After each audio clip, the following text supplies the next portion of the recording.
walk through life in America as a black man is to feel expendable and to feel like prey. At 8 years old, my father was pulled over and pulled out of his car. The police officer turned his attention to me and said, "Get your little black ass out of the car and on the ground."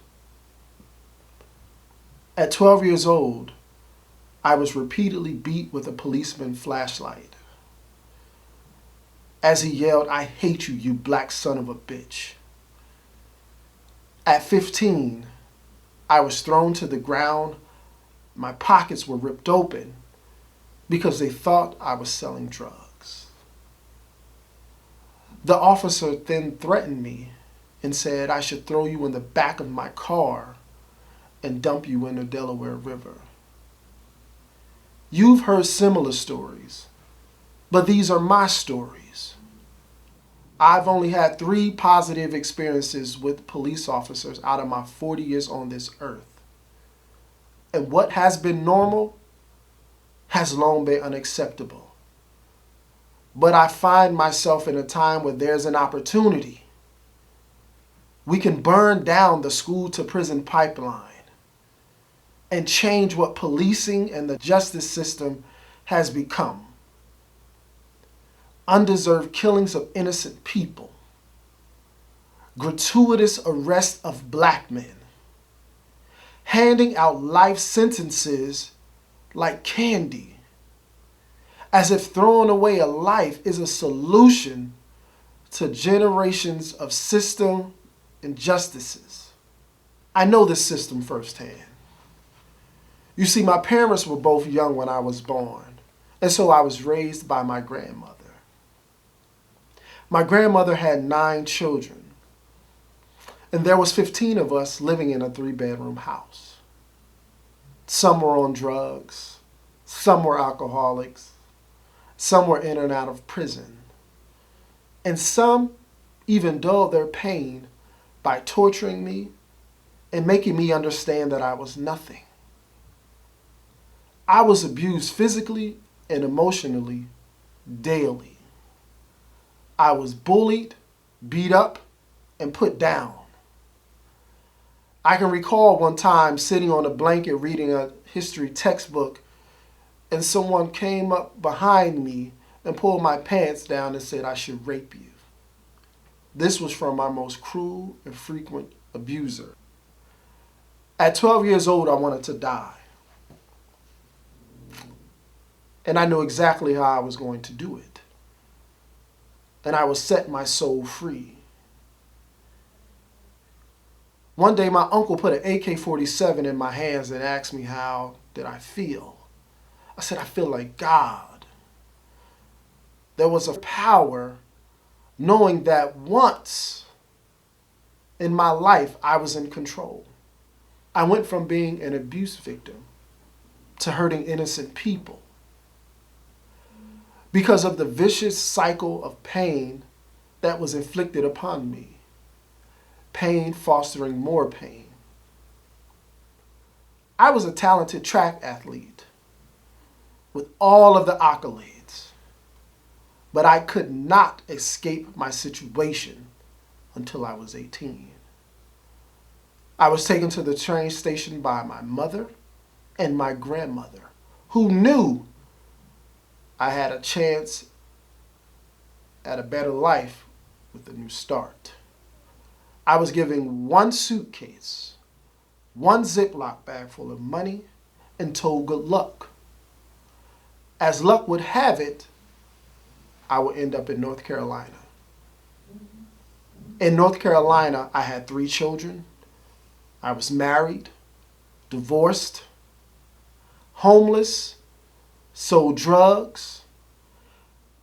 I did everything in my power not to go back home, but more importantly, to stay in school. You see, school for me was a safe space. It allowed me to see the future. I received my bachelor's degree in 2007.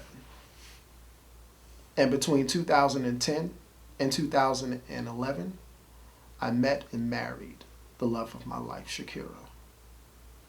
And we had a son, KJ. And in 2012, my family and I moved to Abu Dhabi,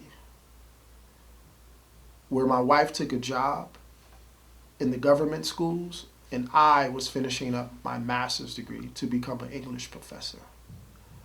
We lived in Abu Dhabi for 5 years and had many beautiful experiences.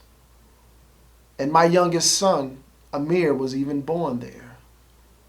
But out of all the lessons that I've learned while living there, the one that impacted me the most was my interaction with the Abu Dhabi police officer.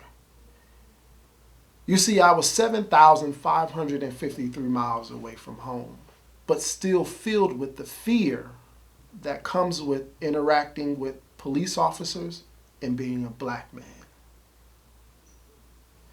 Will I be killed if I make a sudden movement? Will I be arrested if I don't understand his commands? Attempting to soothe myself, I closed my eyes and I counted. I hear a tap on the window.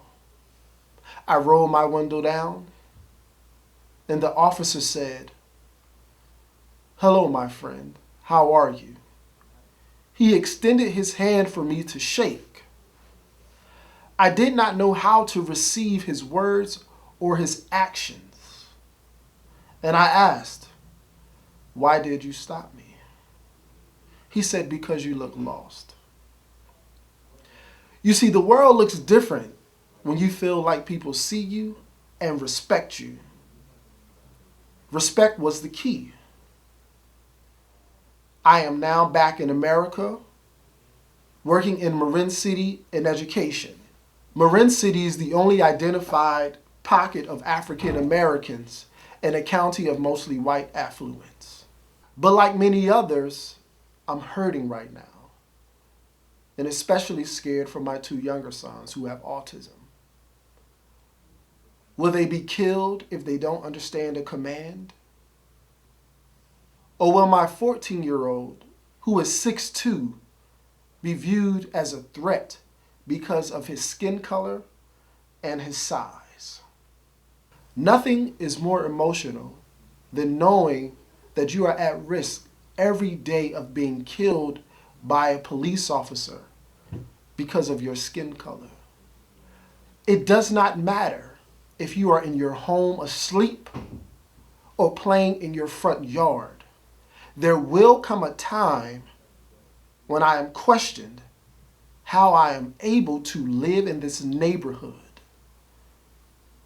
especially in today's climate. African Americans are often asked by well-intentioned white people, how can we fix this problem? But how can African Americans fix a problem that we did not create and many in power still don't acknowledge?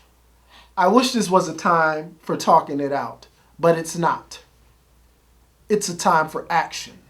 We must change the point of reference in the narrative between law enforcement and communities of color.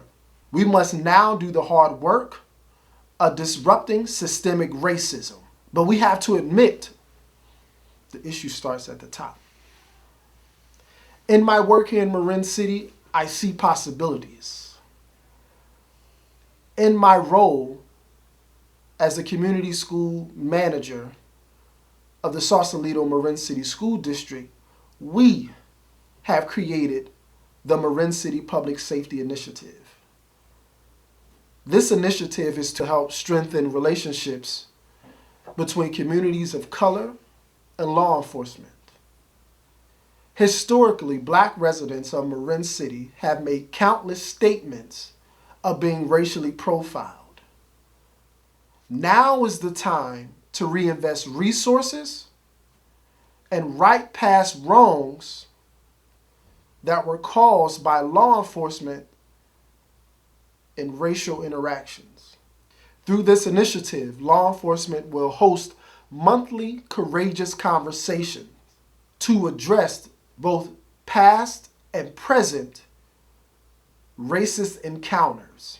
Various law enforcement agencies such as the Southern Marin Fire District have agreed to host civic engagement workshops for our youth to discuss how local and county government operates. And the Department of Probation has agreed to host job fairs, networking events. The Sausalito Police Department and the Marin County Sheriffs have agreed to host CPR and first aid training for anyone over the age of 14 that lives in Marin City. They've also committed to local law enforcement doing internal training on how law enforcement interacts with African Americans who have developmental disabilities or who may be having a mental health crisis.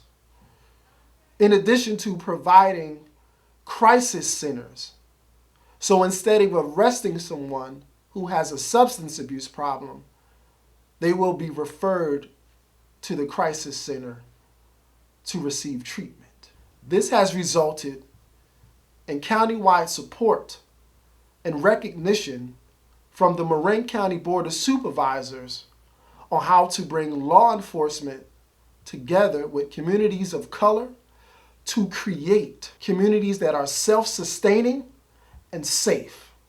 We are working towards a reimagined community, creating programs for the inner being to manifest itself outwardly, such as yoga, meditation, healing circles for men and women, and so much more. Teaching individuals how to look inward for value and changing their life by developing a different emotional skill set. Here's the thing. I am a black man who has been brutalized by police. I have not given up hope on myself, my community, or humanity. I choose to stand in the gap and see the good in people during this unrest. There is a commonality on both sides. The community is using its collective voice to demand change, and I mean demand. We know there are thousands of police officers who are fed up with their fellow officers abusing their power.